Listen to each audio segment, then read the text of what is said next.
썰TV 구독자 여러분, 안녕하세요.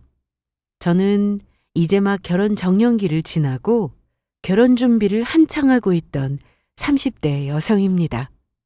저는 부푼 꿈을 안고 사랑하는 사람과 미래를 그려나가고자 했는데 개념 없는 예비 시어머니 때문에 파혼이라는 아픔을 겪었어요. 결혼이라는 게 원래 서로 사랑하는 두 사람이 함께 새로운 가정을 꾸려나가는 일이지 집안 대 집안이 거래를 하듯 조건을 따지는 자리가 아니잖아요. 저는 적어도 그렇게 생각하며 미래를 준비했어요. 하지만 제가 원하는 방향으로 흘러가지 않았습니다. 남자친구와 저는 정말로 서로를 아끼고 사랑했어요. 맞벌이하면서 충분히 안정된 생활을 할 수 있었고 양가 부모님도 큰 반대는 없었죠. 그래서 당연히 순조롭게 결혼 준비가 진행될 거라 믿었습니다. 저희는 집이건 혼수건 뭐든 반반 부담할 생각이었어요. 요즘 이렇게 하는 예비 부부들 많더라고요. 그래서 그렇게만 해도 충분히 멋진 출발이라고 생각했거든요.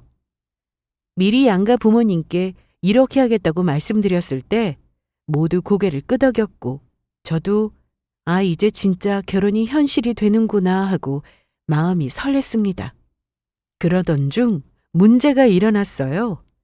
반반 부담하는 것에 있어서 아무 말 안 하던 예비 시어머니가 대뜸 속마음을 드러내기 시작하더라고요. 저를 며느리로 받아들이는 기준은 제 성격이나 인품이 아니라 제가 무엇을 해올 수 있느냐. 더 정확히 말하면 얼마나 많은 것을 가져올 수 있느냐에 맞춰져 있었던 겁니다. 그러던 어느 날 예비 시어머니가 제 앞에 아파트 전단지 한 장을 툭 내밀며 하신 말씀이 제 가슴을 철렁 내려앉게 했습니다. 이 말을 듣고 저는 파혼을 결심했어요. 무슨 말이었냐면 글쎄 저더러 집을 해오라는 거였습니다. 집이고 혼수고 다 반반씩 하기로 정해져 있었는데 어떻게 이런 말을 태연히 할 수 있는 걸까? 소름이 쫙 끼치더라고요. 그리고 이어진 말은 더 충격적이었습니다. 그건 뒤에 가서 자세히 들려드릴게요. 아무튼 그 일로 인해 꿈꾸던 결혼 생활이 와장창 깨졌고 파혼했습니다. 저를 사람으로 보지 않고 돈줄로만 여기는 예비 시모에게 반드시 내가 어떤 사람인지 보여주리라 마음 먹었어요. 그리고 그때 있었던 일을 처음부터 끝까지 여러분께 들려드리려고 합니다. 제가 어떻게 예비 시어머니에게 역대급 사이다 참교육을 선물했는지 낱낱이 들려드리도록 할게요. 그럼 제 이야기 시작하겠습니다. 먼저 남편과 처음 만난 건 지인의 소개가 아니라 같은 회사에서였어요. 저희는 서로 다른 부서에서 근무했지만 같은 프로젝트에 파견되면서 얼굴을 마주하게 됐죠. 처음에는 그냥 일 때문에 마주치는 동료 중 한 명이라 생각했습니다. 그래서 별다른 감정은 조금도 느끼지 않았어요. 하지만 사람 마음이란 게 참 신기하더라고요. 잘 될 인연이라서 그런 건지 몰라도 자주 보게 될수록 호감이 갔습니다. 남자친구는 늘 먼저 밝게 인사했고 사소한 것도 챙겨주는 사람이었어요. 야근하면 제가 좋아하는 커피를 사다 주거나 무거운 박스를 나를 때 슬쩍 와서 도와주기도 했습니다. 남자친구의 친절한 행동에 어느 순간부터 설레게 되면서 남자친구만 유독 눈에 들어오기 시작했어요.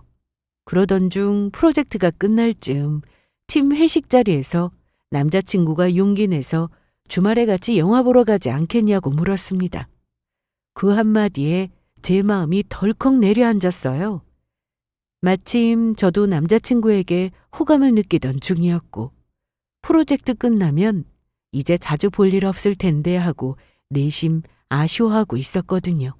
그런데 남자친구가 먼저 영화 보자고 용기를 내준 덕분에 우리는 연애를 시작할 수 있었습니다. 그렇게 예쁜 만남을 이어가다가 연애한 지 1년이 지났을 때 이 사람이라면 평생 함께 살아도 좋겠다는 확신을 가졌어요. 남자친구도 그러했고요. 우리는 서로 미래를 약속했고 자연스럽게 양가 부모님께 인사를 드리며 결혼 이야기가 오가기 시작했습니다.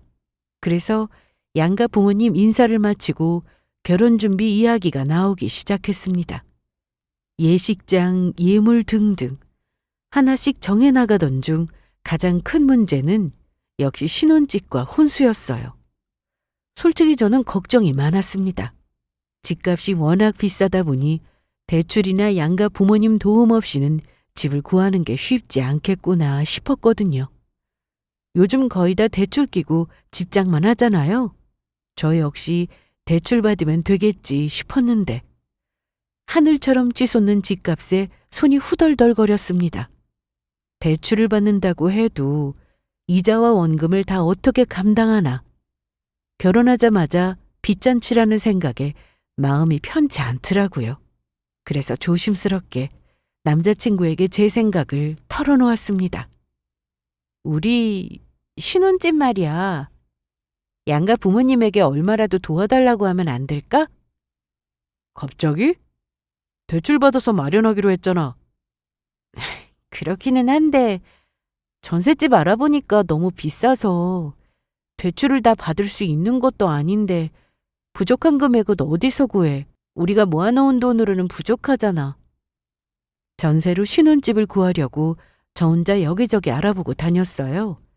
남자친구는 일 때문에 바빠서 부득이하게 제가 먼저 알아보게 됐는데 전세 가격이 엄청나더라고요. 외곽 쪽으로 알아봐도 장난 아닌 금액에 심각성을 느낀 저는 양가 부모님에게 얼마라도 도움을 받자고 제안했습니다. 그러자 남자친구는 제 말을 듣고 잠시 고민하더니 이내 고개를 저으며 그건 아니라고 했어요. 이미 양가 도움 없이 우리 힘으로 신혼집이고 혼수고 다 반반씩 부담하겠다고 했는데 이제 와서 도와달라고 하는 건 아닌 것 같다고 했어요. 본인도 대충 알아봤는데 생각했던 것보다 훨씬 비싸서 놀랐다고 했습니다. 하지만 그렇다고 해서 양가 부모님에게 너무 큰 부담은 드리고 싶지 않다고 했어요. 자식을 위해 쌈짓돈까지 탈탈 털어서 챙겨주실 텐데 그거 다 부모님들 노후 자금 아니겠냐고 죽이 되든 밥이 되든 우리 힘으로 마련하자고 했습니다. 결혼 초기에는 돈이 부족하니까 외곽 쪽에서 더 떨어진 쪽이나 아니면 다른 지역으로 알아봐도 되고 아파트 말고 괜찮은 빌라도 고려해보자고 했어요. 그 말에 저는 더 이상 어떠한 말도 할 수 없었습니다. 남자친구의 말을 듣고 보니 틀린 말도 아니었어요. 물론 우리가 모은 돈과 대출금으로 아파트를 구하기 어려운 상황이었지만 양가 부모님께 큰 부담을 드리는 것 같아서 망설여지더라고요. 저희 부모님은 정말 가지고 계신 돈까지 탈탈 털고 사는 집까지 파실 분들이라 염려스러웠습니다. 막막한 집값에 순간적으로 답답해서 이야기한 거였지만 진짜 양가 부모님께 도움을 구하는 건 못할 짓인 것 같더라고요. 차마 양가 부모님께 도움은 못 청하겠고 우리가 살 괜찮은 집은 없고 진짜 환장할 노릇이었습니다. 이도저도 못하는 상황이라 미치겠더라고요. 그러던 중 남자친구는 이런 말을 덧붙였습니다. 지금은 막막할지 몰라도 죽으란 법은 없어. 어떻게든 해결될 거야. 너한테는 말 안 했는데 투자한 돈이 조금 있어. 그거 보태고 나머지 부족한 돈은 내가 책임지고 어떻게든 마련해 볼게.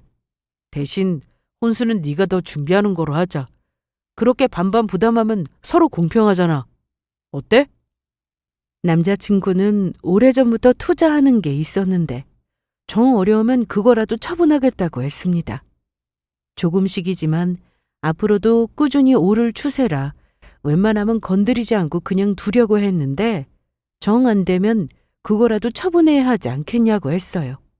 그런데도 부족하면 지인한테 빌리던 가지고 있던 걸 팔던 어떻게든 신혼집은 해결하겠다고 했습니다.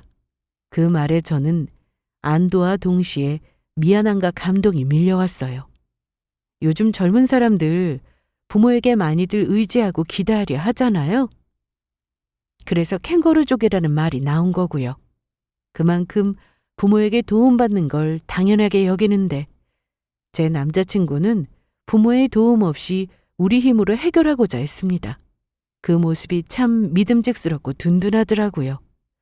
동갑내기긴 하지만 저보다 더 오빠처럼 느껴졌습니다. 저는 단번에 부모님에게 도움받아야겠다고 생각했는데 남자친구는 어떻게든 우리 힘으로 해결해 보려고 하니까 반성도 되면서 부끄럽더라고요. 또 책임감 있는 사람이라는 생각도 들었습니다. 결혼이라는 게 사랑만으로는 부족할 수 있잖아요. 마음이야 넘쳐도 돈은 그렇지 않으니까요. 결혼은 진짜 현실 그 자체인데 그런 부분에서 남자친구의 든든한 모습에 평생을 함께해도 괜찮은 동반자라고 생각했습니다. 남자친구가 어떻게든 해결하겠다고 저를 다독였고 그 말에 믿음을 느낀 저는 알겠다며 마음을 놓았어요. 남자친구는 일머리도 있고 단 한 번도 약속을 어긴 사람은 아니었습니다. 자신이 한 말에 책임지는 사람이었어요. 그래서 저는 그 말을 믿고 알았다고 했습니다. 그리고 남자친구는 이 사실을 양가 부모님에게 알리지 말자고 했어요. 그냥 우리 힘으로 반반씩 부담하는 거로 입을 맞추자고 했습니다. 괜히 사실대로 이야기하면 마음만 불편하지 않겠냐고 하길래 그러자고 했어요. 결혼 준비가 한창이던 어느 날 남자친구와 저는 그의 어머니, 그러니까 예비 시모를 뵙게 되었습니다. 식사 자리를 함께하며 이런저런 이야기를 나누던 중 자연스럽게 신혼집 이야기가 나왔어요. 그래, 결혼 준비는 잘 되어가니? 신혼집은 정한 거야? 그게... 예비 시모의 말에 순간 저는 조금 긴장했지만 이미 남자친구와 충분히 상의했던 내용이라 솔직하게 말씀드렸어요. 부족한 금액은 남자친구가 투자금을 처분해서 채우기로 했지만 그것까지 말씀드리면 속상해하실 것 같아서 그냥 우리 힘으로 알아서 준비하는 걸로 이야기했습니다. 앞에서 남자친구도 고개를 끄덕이며 말을 보탰고요. 아직 정식으로 계약한 건 아니지만 곧 구할 거예요. 대출 받고 부족한 금액은 저희가 반반 부담하기로 했어요.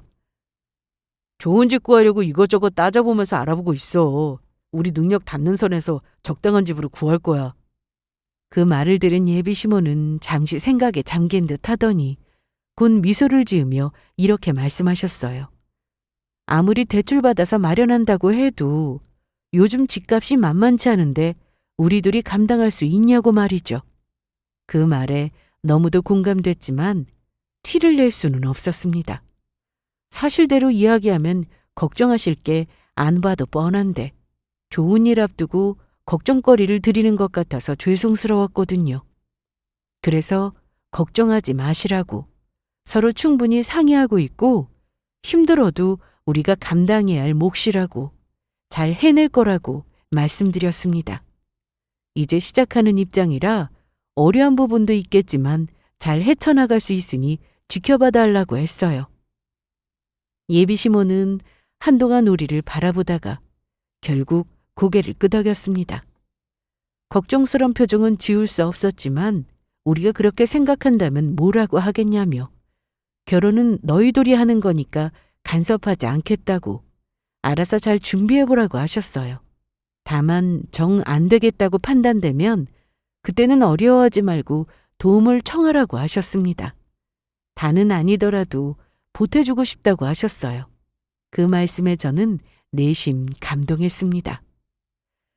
주변에서 흔히 듣던 시집살이는 저와 거리가 먼 얘기 같았거든요. 좋은 분을 시어머니로 모시게 되는구나 하는 생각마저 들었습니다. 그날 이후에도 예비 시모는 결혼 준비에 크게 개입하지 않았습니다. 저희가 정한 예식장 혼수 리스트에도 별다른 말 없이 너희가 좋으면 됐다고 말하며 존중해 주셨어요. 덕분에 저는 한층 마음이 놓였고 남자친구와 함께라면 순조롭게 결혼 생활을 시작할 수 있을 거라 믿었습니다. 하지만 그것은 잠시뿐이었어요. 예비 시모의 존중은 진심에서 나온 게 아니었습니다. 시모는 우리를 조용히 지켜보다가 가장 결정적인 순간이 왔을 때 본색을 드러내기 위해 기다리고 있었던 거죠. 그렇게 며칠 뒤 예비 시모에게서 전화가 걸려왔습니다. 평소라면 남자친구와 함께 보자고 했을 텐데 이번엔 달랐어요. 제게 따로 하고 싶은 말이 있다면서 남자친구한테 이야기하지 말고 몰래 보자고 하셨습니다. 순간 가슴이 철렁 내려앉았습니다. 이런 적이 단 한 번도 없었을 뿐더러 이상하게 불길한 기운이 느껴졌거든요. 꺼림칙했지만 예비 시모가 전화로 이렇게 말하니 마지못해 약속 장소로 향했습니다. 카페에 도착하니 예비 시모는 이미 앉아서 저를 기다리고 있더군요. 저는 서둘러 예비 시모에게 향했고 인사를 한 뒤 자리에 앉으려는데 예비 시모 앞에 놓인 종이봉투가 눈에 띄었습니다. 제가 자리에 앉자마자 예비 시모는 곧장 봉투에서 전단지를 꺼내 탁자 위에 턱 내던지듯 올려놓았어요. 그건 고급 신축 아파트 분양 전단지였습니다. 예, 이것 좀 보렴. 이게 뭐예요? 이번에 나온 아파트인데 괜찮은 것 같아서 챙겨왔어. 아파트 입지가 정말 좋아. 신혼집으로 이 정도는 해야지 체면이 서지 않겠니? 저는 전단지를 내려다보며 황당한 웃음을 지었습니다. 아파트 금액이 어느 정도인지 정확히 알 수 없지만 눈에 있다면 누구나 다 예감할 법한 고급스런 아파트의 이미지가 그려져 있었어요. 내키지는 않았지만 그래도 예비 시모가 보여주려고 가져온 건데 거들떠보지도 않으면 예의가 아닌 것 같아서 조심스럽게 들어 뒷면을 살펴봤습니다. 그곳에는 분양가가 안내되어 있었는데 저는 두 눈을 의심했어요. 금액이 정말 장난 아니게 높았습니다. 웬만하면 맞벌이 부부가 대출로도 감당하기 힘든 수준이었어요. 남자친구와 저는 생각해둔 금액이 있었습니다. 되도록 그 금액에 맞게 집을 구할 계획이었는데 예비 시모가 보여준 아파트의 가격은 그것을 훨씬 더 뛰어넘는 수준이었어요. 전혀 생각지도 못한 금액이라 저는 너무 놀라서 황급히 전단지를 내려놓고 생각해서 챙겨와 주신 건 감사하지만 이 집은 어렵다고 솔직하게 말씀드렸습니다. 어머니, 이렇게 생각해 주신 건 감사하지만 이 아파트는 어려워요. 뭐가 어렵다는 거니? 분양가 안 보셨어요? 저희들이 대출받아서 반반씩 하기로 했는데 이런 고가의 아파트는 현실적으로 힘들죠. 이렇게 큰 금액을 저희가 어떻게 감당할 수 있겠어요? 제 말을 들은 예비 시모는 눈을 가늘게 뜨고 목소리를 낮추며 이렇게 말했습니다. 그래서 저를 따로 보자고 한 거라고요. 아들은 너랑 반반씩 준비하겠다고 했지만 예비 시모는 그게 싫다고 했습니다. 우리 아들이 뭐가 부족해서 반반씩 준비하는 결혼을 해야 하냐고 하더라고요. 그 말에 저는 너무도 어이가 없었어요. 분명 우리가 반반씩 하겠다고 이야기했을 때는 그렇게 하라고 했는데 이제 와서 그렇게 말하니까 당황스러웠습니다. 예비 시모는 아들도 있고 해서 차마 싫은 티를 못 냈지만 솔직한 심정은 우리 아들이 왜 반을 보태야 하나 싶었대요. 그러고는 그 뒷말이 가관이었어요. 옛날이나 남자가 집 해왔지 요즘은 남자 여자 따지는 세상이냐고 여자가 집 해올 수 있는 거 아니냐고 했습니다. 우리 아들 정도면 미치는 결혼도 아니고 그 정도는 얼마든지 해올 수 있는 거 아니냐고. 솔직히 말해서 인물이나 뭐나 우리 아들이 훨씬 낫지 않냐고. 네가 어디 가서 그런 남자를 남편으로 맞이하겠냐고 했고 제게 전단지 속의 아파트를 혼수로 마련해 오라고 했습니다.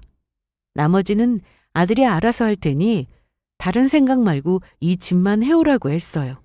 그러고는 네가 이렇게 크게 해온 티도 나고 보람도 있지 않겠냐며 또 본인도 어디 가서 우리 며느리가 집을 해왔다고 자랑할 맛도 나고 평생 너한테 잘하지 않겠냐고 했습니다.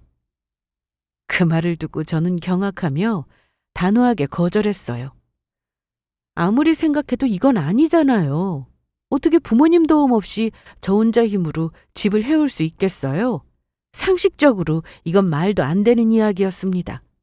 제가 무슨 재벌집 딸도 아닌데 이런 무리한 요구는 하면 안 되는 거죠. 그래서 예비 시모에게 애초에 부모님 도움 없이 우리 힘으로 준비하자고 약속한 상황이고, 그렇게 하겠다고 양가 부모님께 말씀드렸을 때 그렇게 하라고 허락하시지 않았느냐고. 아무리 남자친구 때문에 허락하는 척 하셨다고 해도 한 번 뱉은 말은 책임져야 한다고 했어요. 그리고 무엇보다 저 혼자 이렇게 비싼 아파트를 장만하는 건 현실적으로 불가능한 일이라고 했습니다. 그러자 예비 시모는 한숨을 내쉬며 고개를 저으며 이렇게 말했어요. 아유, 정말 자기 주제를 너무도 모르네.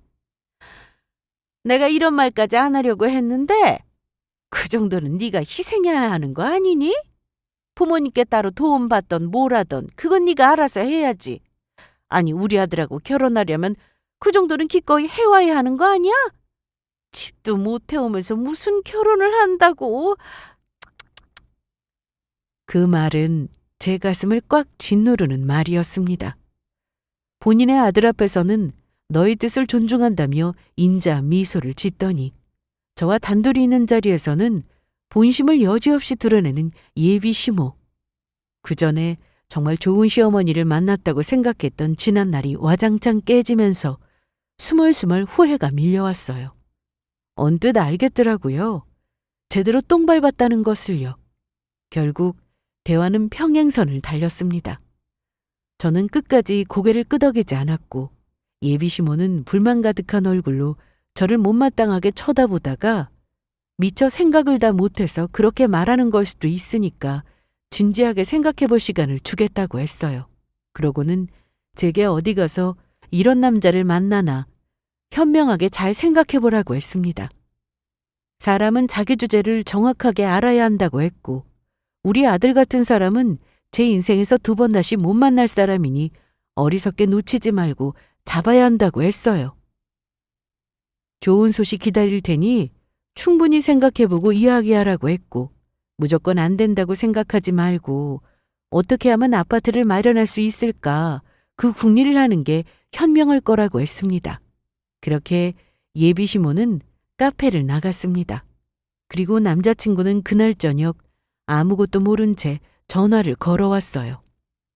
오늘 우리 엄마 만났다며 뭐라고 하시던데? 순수하게 묻는 남자친구에게 순간 저는 대답을 망설였습니다. 지금 사실을 말하면 괜히 남자친구 마음만 흔들어 놓을 것 같았거든요. 그래서 차마 진실을 말하지 못하고 그저 별 얘기 없었다.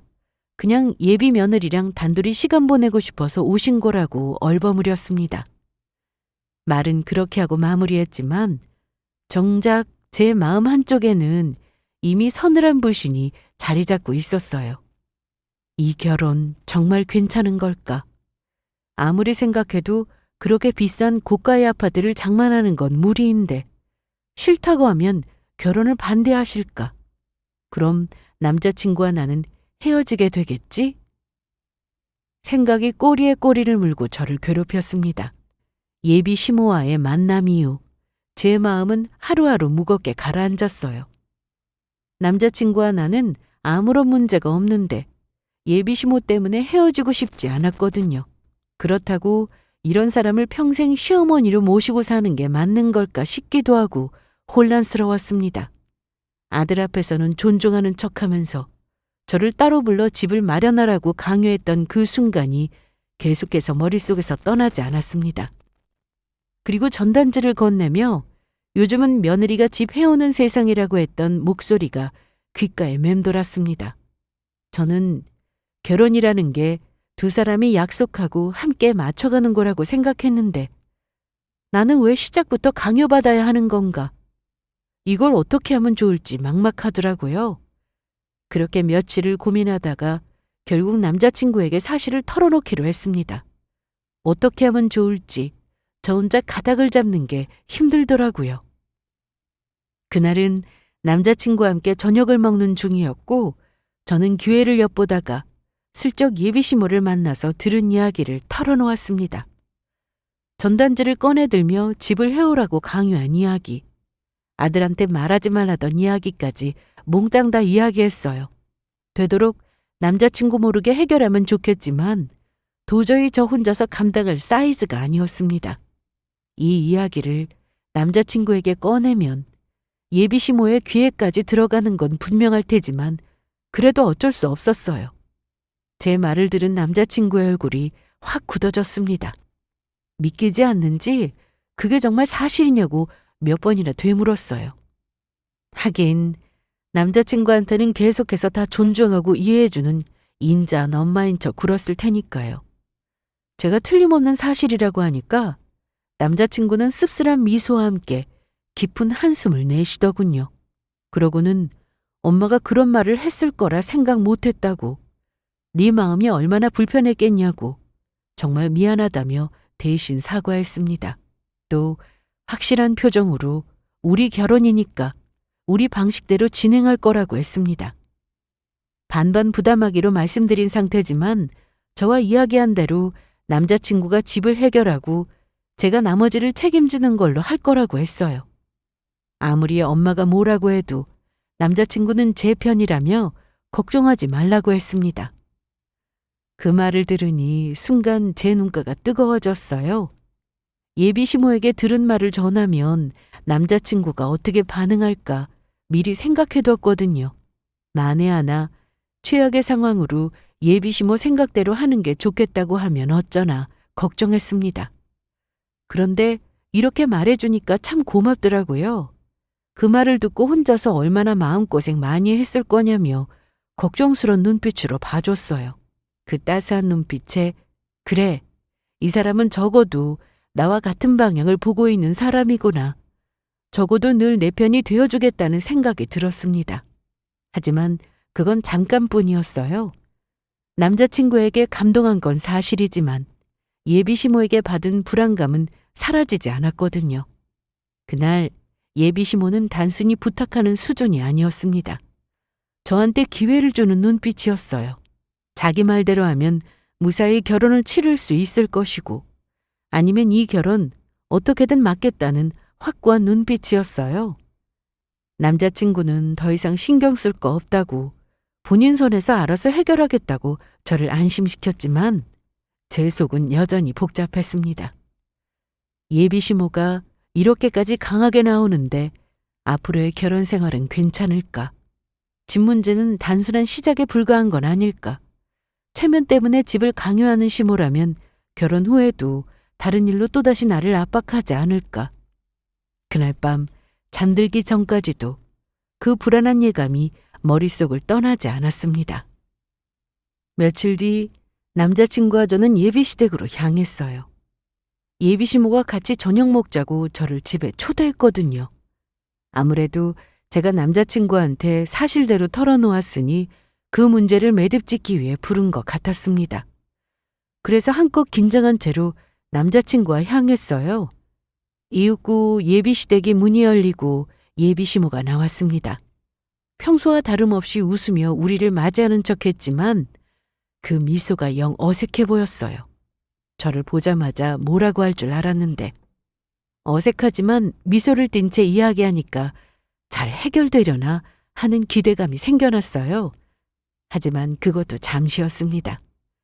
식사하는 도중 예비시모는 저를 쳐다보지 않은 채 국을 떠먹으며 아무렇지 않게 이렇게 말했습니다. 그런데 말이야, 우리 예비 며느리가 기억력이 안 좋은가 봐? 내가 분명 아들한테 말하지 말라고 했는데 다 이야기했더라. 그 말은 뭐하러 한 거니? 그 말에 괜찮았던 분위기는 한순간에 살얼음판을 걷는 것 같은 분위기로 뒤바뀌었습니다. 예비시모는 날선 목소리로 그 말은 뭐하러 했냐고 물었고 동시에 감정 없는 눈동자로 저를 쳐다봤어요. 저도 놀랐지만 덩달아 남자친구도 놀란 듯 젓가락을 멈추고는 예비시모를 쳐다봤습니다. 저는 처음부터 말할 생각은 아니었고 어떻게든 저 혼자 해결해 보려고 했는데 도저히 방법이 없어서 사실대로 이야기했다고 했어요. 그러자 예비시모는 눈살을 찌푸리며 말했습니다. 그렇다고 말해? 끝까지 네가 알아서 해야지. 왜 그걸 아들한테 이야기하니? 내가 너 믿고 따로 불러서 한 이야기를 그렇게 쪼르르 일러바치면 어쩌자는 거야? 내 꼴이 얼마나 우스워질지 생각 안 해봤니? 나 네 시어머니 될 사람이야. 며느리라면 그 정도는 이해하고 입 다물 줄 알아야지. 어떻게 내가 한 말을 고스란히 아들한테 떠벌리냐고. 감정 없이 이야기하던 예비 시모는 말하면서 서서히 차오르는 분노를 드러냈고 저는 그제야 확신했습니다. 이제는 거칠애 따위는 집어치우고 마음껏 본심을 드러내리라는 것을요. 뭐 어차피 자기 아들이 다 알아버렸으니 더 이상 인자한 척 굴 필요가 없다고 판단하는 듯 했어요. 이렇게 되면 서슴없이 감정을 드러낼 거고 그렇다면 결국 좋게 끝나지 않을 거라고 생각됐습니다. 그래서 나도 약하게 굴 필요 없다고 판단했고 이 자리에서 확실하게 행동하지 않으면 앞으로 계속 끌려다닐 것 같았습니다. 예비 시모와 관계가 완전히 틀어지더라도 아닌 건 아니라고 말하고 싶었습니다. 옆에 든든한 제 편인 남자친구도 있겠다. 무서울 게 없어지더라고요. 그래서 예비 시모를 똑바로 바라보며 말했습니다. 그럼 저 혼자 뭘 어떻게 해야 하는데요? 저 혼자 결혼하는 게 아니잖아요. 남자친구랑 상의하고 약속한 게 있는데 저 혼자 결정 지을 수 없잖아요. 거기다 현실적으로 불가능한 일이잖아요. 부모님 도움 받는다고 해도 그 아파트는 마련 못해요. 결혼도 하기 전에 5만 비 다 얻기를 바라세요? 결국 그 돈 어머님 아들이랑 같이 갚아야 해요. 그걸 왜 우리 아들이랑 갚아? 네 혼수로 해오는 거면 너 혼자 갚아야지. 그러니까 그게 가능한 일이냐고요. 평생 죽어라 갚아도 더 못 갚고 죽을 돈이에요. 그 아파트가. 저는 예비 시모에게 남자친구랑 반반씩 부담하기로 했고 그 말을 바꿀 생각이 없다고 했습니다. 남자친구도 제게 약속한 대로 할 거라고 이야기했다고 했어요. 그리고 애초에 예비 시모가 우리의 뜻을 존중한다고 말씀하셨으니 그 말에 책임을 지는 게 맞지 않냐고 했어요. 그러자 예비 시모가 아침 드라마에나 나올 법한 말을 해댔습니다. 제 말이 어이없다는 듯 코웃음을 한번 치더니 저보고 눈 감고 귀 막고 사냐고 요즘 세상이 어떻게 돌아가는지 모르겠냐고 했습니다. 늙은 자신도 알겠는데 더 젊은 것이 왜 이렇게 고리타분하게 구냐고 했고 요즘은 며느리가 집 해오는 시대라 전혀 이상할 게 없다고 했어요. 우리 아들 정도면 혼수로 아파트 받아도 되는 거 아니냐고. 다른 집 며느리들은 아파트고 뭐고 잘만 해오던데 왜 너만 그렇게 큰일인 것처럼 유난 떠냐며 저를 이상한 사람 취급했습니다. 그러고는 결국은 체면 이야기를 하더라고요. 네가 집 해오면 아들도 그렇고 나도 그렇고 체면이 설 거 아니야? 엄마로서 내 자식이 조금 더 좋은 환경에서 편하게 살기를 바라는 게 정상 아니니? 단단히 벼르고 있었는지 숨도 안 쉬고 몰아붙였습니다. 예비 시모의 이야기가 끝나자 남자친구는 잔뜩 당황해서는 그만하라고 말렸어요. 이미 본인하고 다 이야기 끝난 거 아니냐고. 오늘 여자친구를 집에 초대한 건 지난 일 풀고 다시 잘 지내보려고 한 거 아니냐고 했습니다. 그러자 예비 시모는 그런 아들의 말조차 막무가내로 무시했어요. 넌 그냥 조용히 입 다물고 있어. 결혼은 너희 둘만 하는 게 아니라 가정과 가정이 만나는 거야. 잘 알지도 못하면서 가만히라도 있을 것이지 어디서 엄마한테 그만하라는 소리를 내? 이게 다 널 위해서 그러는 건데.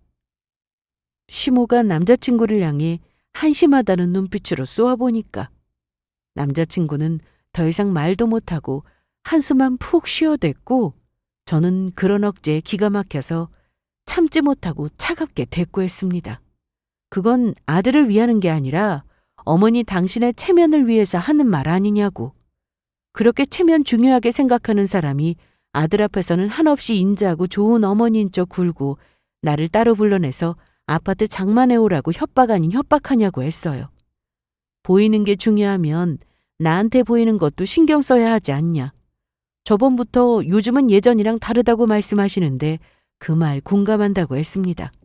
요즘은 예전처럼 며느리들이 다 참고 사는 시대가 아니라고 했어요. 서로 연 끊고 안 보고 사는 집안도 많다고 했습니다. 그러자 시모는 순간 말문이 막힌 듯 저를 가만히 쳐다보다가 이내 손으로 테이블을 쾅 내리치며 일어났어요. 그리고는 이내 하지 말아야 할 말을 입 밖으로 내뱉었습니다. 그래, 좋아. 그렇게 나오겠다는 거지? 내가 그때 말했지? 집 안에 오면 너 같은 며느리 우리 집에 들일 필요 없다고. 네가 내린 결론은 집해오기 싫다는 거잖아?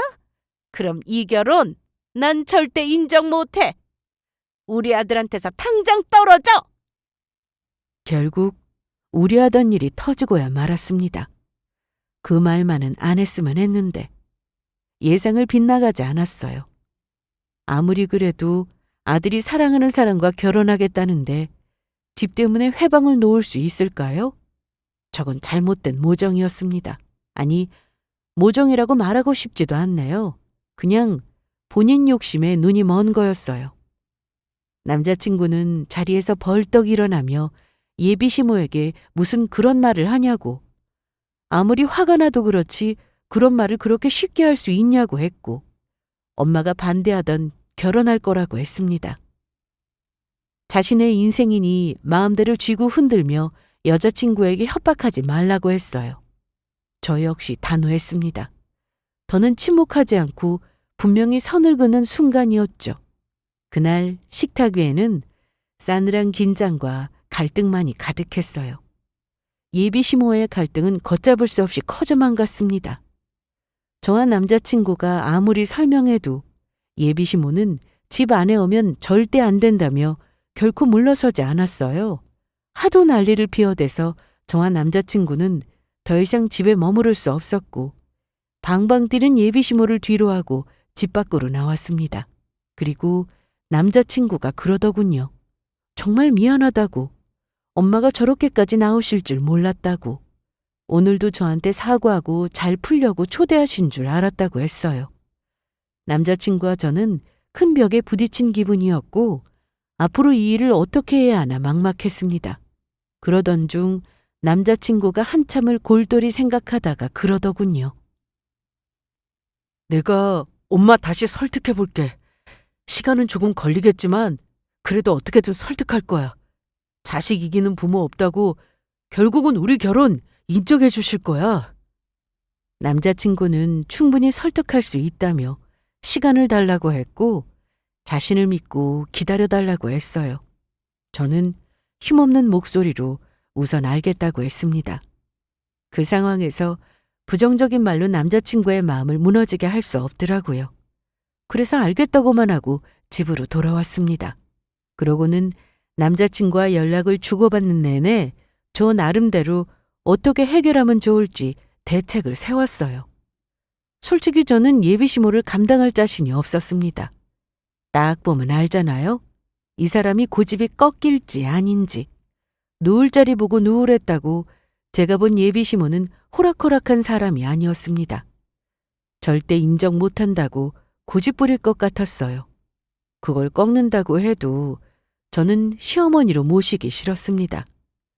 그렇게 허락해서 한 결혼이 행복하겠어요? 분명 문제가 생기고도 남을 겁니다. 제가 얼마나 믿겠어요? 어떻게든 괴롭히려고 들 거라는 생각이 들었고, 그럼 예비 시모의 충돌은 피할 수 없었어요. 그래서 아예 연을 끊고 살고 싶었습니다. 물론 남자친구까지 시댁과 연을 끊고 살기를 바라지 않았습니다. 그냥 단순하게 저만 시댁과 연을 끊고 싶었어요. 저한테는 억센 시어머니지만 남자친구에게는 엄마니까요. 남자친구한테 시댁 식구들과 연 끊고 살라고 말하는 건 제 욕심이니까 그건 아니라고 생각됐습니다. 그냥 제가 시댁과 연 끊고 사는 것에 있어서 남자친구가 이해해주면 그걸로 됐어요. 제가 바라는 건 딱 그것뿐이었습니다. 그런데 남자친구는 연을 끊고 지낸다는 말은 하지 않고 설득해보겠다는 말만 했죠. 저는 희망이 없다고 생각되는데 남자친구는 미련을 버리지 못하는 것 같았습니다. 그래서 남자친구 스스로 깨질 수 있도록 시간을 주고 나중에 시댁과 연 끊고 지내겠다는 제 뜻을 전하고자 했어요. 하지만 일은 제 생각대로 흘러가지 않았습니다. 어느 날 남자친구가 저를 찾아와서는 울면서 이야기하더라고요. 예비 시모가 병원에 실려갔다고요. 갑자기 왜 병원에 실려가셨냐고 놀라서 묻자 남자친구가 그러더군요. 한동안 어떻게든 예비 시모의 마음을 돌리기 위해 노력했대요. 그러나 제 예상대로 예비 시모는 절대 굽히지 않았습니다. 남자친구가 막 설득하니까 나중에는 곡기까지 끊고 시위하셨어요. 그러던 중 남자친구와 말다툼을 하게 됐는데 그때 예비 시모가 목소리를 높이며 흥분하다가 갑자기 가슴을 부여잡고 쓰러지셨다고 했습니다. 남자친구는 놀라서 황급히 119를 불렀고 병원으로 실려간 시모는 평소 앓던 지병까지 겹쳐 건강이 크게 악화된 상태라는 진단을 받았대요. 남자친구는 고개를 떨군 채 울먹이다가 마침내 제 손을 붙잡으며 흐느끼며 제게 이렇게 말했어요. 그냥 자신의 엄마가 원하는 대로 아파트 한 채 해오면 안 되겠느냐고요. 그냥 우리 엄마 말씀대로 하면 안 될까? 대출을 받든 장인 장모님께 도움을 청하든 아파트 한 채 마련해오면 안 돼? 뭐? 갑자기 왜 그래? 현실적으로 힘들다는 거 잘 알잖아. 엄마가 저렇게까지 결혼 반대하는데 내가 너무 괴로워서 그래. 엄마한테 자식이라고는 나 하나뿐인데 나 때문에 엄마가 저렇게... 솔직히 다 그렇잖아. 누구나 부모한테 인정받는 결혼 하고 싶어 하지 반대하는 결혼을 하고 싶겠어? 마음고생하지 않고 편하게 결혼하게 네가 좀 도와줘. 날 위해서 그 정도 노력은 해줄 수 있잖아. 아픈 예비 시모를 보고 남자친구의 마음이 돌아섰습니다. 언제는 공평하게 반반씩 부담할 거라고 큰소리치더니 두 손 두 발 다 든 건 결국 남자친구였어요. 제게 자신을 많이 사랑한다면 그깟 집 한 채 못 해올 이유가 뭐 있냐고 했습니다. 물론 고가의 아파트인 건 알지만 그래도 대출 끼고 장인 장모님께 도움받으면 되지 않겠느냐고 했어요. 예비 시모한테는 비밀로 할 테니까 나중에 본인하고 대출금이랑 이것저것 진 빚 같이 갚으면 되는 거 아니냐고 했습니다. 그 말에 저는 너무 황당했어요. 아니 안 그래도 결혼할 때 드는 돈이 얼마인데 한 푼이라도 아껴야 하는 마당에 왜 더 무리해서 돈을 쓰자고 하는지 이해가 안 되더라고요. 정작 예비 시댁은 한 푼도 안 보태주면서 저한테만 큰 것을 바라는 게 너무 부당하게 여겨졌습니다. 우리 부모님은 무슨 죄죠? 어이가 없어서 그건 사랑하는 것과 별개라고 했어요. 남자친구의 떨리는 목소리, 눈가에 맺힌 눈물에 저도 마음 아팠지만 순간의 감정에 동요돼서는 안 될 말이었습니다. 그렇게 자신만 믿고 기다려달라고 하더니 결국은 이딴 소리 나는 남자친구에게 배신감 같은 감정이 차올랐거든요. 남자친구에게 상처 입은 내 마음은 안중에도 없냐고 소리쳤습니다. 예비 시모 일로 마음 아픈 건 이해하지만 나도 그만큼 힘들었다고 했어요. 이 결혼이 정말 옳은 걸까 몇 번이고 망설여졌지만 사랑하는 사람을 믿고 이렇게 버틴 거라고 했습니다. 그런데 지금 와서 결국 예비 시모 뜻에 무릎을 꿇으라고 하는 게 맞는 거냐고 하자 남자친구는 미안하다며 눈물을 보이더군요. 그때 저는 마음을 가라앉히고 차분하게 물었습니다. 예비 시모 안 보고 살 자신 있냐고요. 너 부모님 안 보고 살 자신 있어? 없지? 솔직히 나는 어머니 시어머니로 모시고 싶은 마음 없어. 결혼 전에도 이렇게 나를 괴롭히는데 결혼 후에는 다를까? 그냥 나만 영 끊고 살 거라고 말할 생각이었고 네가 내 뜻을 충분히 이해해 줄 줄 알았어. 왜냐면 너는 언제나 든든한 내 편이라고 생각했으니까. 그런데 지금 네 말 들어보니까 너는 내 편이 되어줄 수 없는 사람이네. 내 편인 척한 거였어. 나만 시댁과 연을 끊는다고 해결되는 게 아니야. 네가 중간에서 잘해줘야 하는데 넌 그러지 못할 것 같아. 결국 우리는 힘들어질 거야. 그러지 않기 위해서는 너도 연을 끊고 사는 방법밖에는 없는데 너 그럴 자신 없잖아. 제 말에 남자친구는 대답도 하지 못하고 그저 고개를 떨궜습니다. 저는 그 모습에서 깨달았어요. 그래도 조금은 날 선택해주지 않을까 하는 기대감이 있었는데 아무런 말도 못하고 고개 숙인 모습에 정신이 번쩍 들더라고요. 남자친구는 예비시모와 연결된 끈을 단호히 끊어내지 못하는 사람이었습니다. 제가 믿고 사랑했던 남자였지만 평생을 함께하기에는 너무 나약했고 결국 저를 지켜줄 수 없는 사람이었죠. 저는 더 이상 말하지 않았습니다. 그 고개 숙임이 충분한 답이 되었으니 더 이야기할 필요가 없었어요. 남자친구의 눈물도 부탁도 제겐 더 이상 어떠한 울림이 없었거든요. 연애할 때 쌓아 올린 추억, 결혼을 준비하며 가까운 희망, 그 모든 게 산산조각 나버렸습니다. 그리고 이때 저는 결심을 굳혔어요. 남자친구와 그의 어머니에게 더 이상 휘둘리지 않겠다고요. 이미 제 마음은 떠나 있었고 남은 건 깔끔한 정리뿐이었습니다. 그리고 남자친구를 이끌고 예비시모가 입원한 병원으로 향했습니다. 그곳에서 저는 담담하게 입을 열었어요. 그동안 곡기도 끊고 시위하다가 쓰러지셨다고요? 이제 그러실 필요 없으니 얼른 회복해서 퇴원하세요. 저 파혼할 거거든요. 제 말에 남자친구의 눈이 휘둥그레졌고 예비시모는 비웃듯 웃어넘기려 했습니다. 그러고는 정말 파혼해도 괜찮겠냐며 비아냥거렸습니다. 네 인생에 이런 남자를 또다시 만날 수 있을 것 같냐고. 우리 아들 놓치면 평생을 후회할 텐데 그냥 좋게 좋게 집 마련해서 오면 될 문제라고 했어요.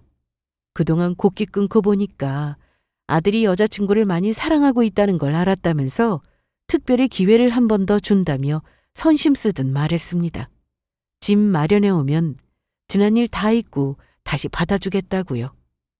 되지도 않은 소리에 더 듣기도 싫어서 저는 남자친구 엄마의 말을 차갑게 끊었어요. 아니요, 됐어요. 제가 뭐가 아쉬워서 집까지 해가며 결혼해요. 어머니 아들이 그렇게 잘난 줄 아세요? 이참에 머리 쪽까지 검사 한번 받아보세요. 본인 아들이 엄청 대단한 줄 아시나 본데 저 말고도 집 해올 여자 아무도 없어요. 집 해올 정도면 대단해야 하는 거 아니에요? 직업이고 능력이고 출중하게 좋은 것도 아닌데 미쳤다고 집 해와요? 어머님 아들 그 정도는 아니거든요. 아무래도 정신 나가신 것 같으니 이참에 검사 싹 받고 치료 받으세요. 그래야 정신 차리실 거 아니에요? 아, 그리고 결혼은 가족과 가족이 만난다고 하셨죠? 그 말 진짜 공감해요. 제대로 된 가족을 만나야 하는데 집 해오라고 협박하는 건 가족 될 사람이 할 말은 아니거든요. 파혼하기로 마음먹은 거 더 이상 무서울 거 없었습니다. 잘 보일 이유도 없어서 할 말 다 해댔어요. 그리고는 남자친구를 똑바로 바라보며 마지막 말을 전했습니다. 네 엄마가 나한테 아파트 해오라고 했을 때 자신의 엄마랑 맞서면서 내 편 들어주는 모습에 믿음직하다고 생각했다고. 하지만 단호하게 끊어내지 못하는 널 보면서 깨달았다고 했어요. 너한테 나는 두 번째라는 것을요. 평생 결혼하지 말고 네 엄마한테 딱 붙어서 살라고 했어요. 집까지 해오면서 너랑 결혼할 여자는 이 세상에 아무도 없다고요. 남자친구는 얼굴이 일그러지며 울먹였지만 저는 더 이상 흔들리지 않았습니다. 그렇게 사이다 섞인 말로 둘에게 한 방 먹이고 병실을 나왔어요. 뒤에서 예비시모의 고함과 남자친구의 절규가 뒤섞여 들려왔지만 대수롭지 않게 여기며 걸어갔습니다. 결혼 준비에 쏟았던 시간과 정성은 허무하게 사라졌지만 이상하게도 제 마음은 후련했어요. 잘못된 선택을 바로잡았다는 안도감이 밀려왔거든요. 저는 이제 제 삶을 위한 새로운 길을 걸어가고 있습니다. 누군가의 체면을 위해서가 아니라 제 행복을 지키기 위한 길을요. 나중에 남자친구가 정말 자신과 헤어질 거냐고 자신 안 보고 살 자신 있냐고 울면서 매달렸고 저는 그런 남자친구를 매몰차게 대하며 자신 있다고 큰 소리 쳤습니다. 그러고는 다시는 내 눈앞에 나타나지 말라고 했어요. 남자친구는 계속해서 제게 매달렸고 많이 힘들어했습니다. 그 모습을 본 남자친구의 엄마는 마음이 살짝 흔들렸는지 제게 이러더군요. 그보다 작은 아파트라도 마련해 오면 결혼 허락할 테니 잘 생각해 보라고요. 이건 진짜 우리 아들이 너를 많이 사랑해서 내가 특별히 양보해 주는 거라고요. 그 말에 어이가 없어서 헛웃음이 다 나왔습니다. 그래서 그냥 공짜로 준다고 해도 받을 마음 없으니까 귀한 아드님 옆에 끼고 천년만년 죽을 때까지 살라고 했어요. 끝까지 본인이 뭘 잘못했는 줄 모르고 자존심 부리다가 나중에는 자존심 다 내려놓고 제게 미안하다며 사과했습니다. 다시는 아빠 때 해오라는 소리 안 할 테니 제발 우리 아들하고 다시 만나달라고 했고 저는 왜 같은 말 2번 하게 하냐고 공짜로 준다고 트럭으로 한 트럭을 가져다 준다고 해도 받을 생각 없다고 하지 않았냐고 차단할 테니 다시는 연락하지 말라고 했습니다. 그렇게 저는 전 남자친구와 그의 엄마를 차단했어요. 더 이상 연락받을 일이 없었고 보는 일도 없었습니다.